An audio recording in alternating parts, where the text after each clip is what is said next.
మనలో చాలా మంది ఎగ్జామ్ ఫెయిల్ అయ్యామని, ప్రేమలో విఫలమయ్యామని, ఉద్యోగం రాలేదని, దెబ్బ తగిలిందని, ఏదో ఒకతో ఆగిపోతుంటాం. కానీ మీరు ఒక వ్యక్తి గురించి ఖచ్చితంగా తెలుసుకోవాలి. 8 సంవత్సరాల వయసులో చేయిని పోగొట్టుకుని ప్రపంచాన్ని జయించిన దేవేంద్ర జజేరియా. ఇతను రాజస్థాన్ రాష్ట్రంలో చిన్న గ్రామంలో రైతు కుటుంబంలో పుట్టాడు.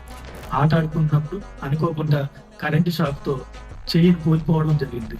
కానీ దాని గురించి ఆలోచించకుండా ఒకసారి జావ్లిన్ మ్యాచ్ చూశాడు. ఆ మ్యాచ్ లో సింగిల్ హ్యాండ్ తో జావ్లిన్ తో విసరడం చూసి ఇన్స్పైర్ అయ్యి నేను కూడా అలా ఆడాలని మనసులో నిర్ణయించుకున్నాడు. ఆర్డి సింగ్ గారు ప్రోత్సాహంతో ఇతను ప్రాక్టీస్ మొదలు పెట్టాడు. జాతీయ స్థాయి నుంచి ఒలింపిక్స్ వరకు ఎదిగాడు. ఒలింపిక్స్ లో 2 గోల్డ్ మెడల్, 1 సిల్వర్ మెడల్ సాధించి భారతదేశం యొక్క పేరు ప్రతిష్టలు పెంచాడు. ఆయన ప్రతిభ గుర్తింపుగా 2004లో అర్జున అవార్డు, 2012లో పద్మశ్రీ, 2022లో పద్మ భూషణ్ ఇచ్చి భారత ప్రభుత్వం అతన్ని సత్కరించింది. చెయ్యి కోల్పోయిన బాలుడు ప్రపంచాన్ని జయించాడు. ఎందరికో బలాన్ని ఇచ్చాడు.